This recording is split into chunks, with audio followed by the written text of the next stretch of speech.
Știți care e întrebarea mea preferată primită direct pe Messenger, fără un bună ziua sau radiografie? Angela, vreau lucrare fixă, zi-mi repede cât costă.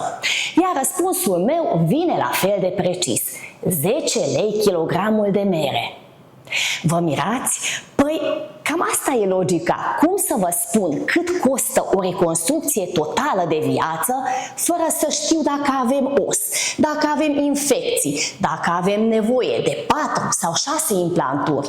E ca și cum ai suna la un arhitect și l-ai întreba: vreau o casă, cât e metrul la cărămidă?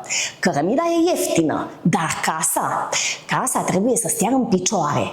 Când întrebi cât costă la kilogram, tu inviți clinicile să îți vândă marfă.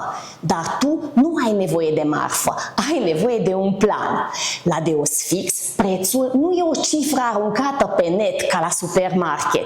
Este rezultatul unei inginerii. Măsurăm, scanăm, calculăm forțe și abia apoi îți spune investiția.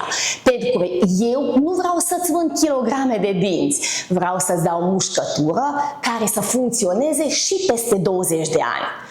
Așa că, data viitoare, când mai căutați prețuri la kilogram pe Facebook, amintiți-vă de merele despre care vi-am povestit. Sunt bune, sunt bio, dar nu vă ajută să zâmbiți la nuntă. Vreți un preț la întâmplare sau un plan de tratament beton? Scrie-mi plan în comentarii și promit că vorbim despre dinți și nu despre fructe. Te îmbrățișez!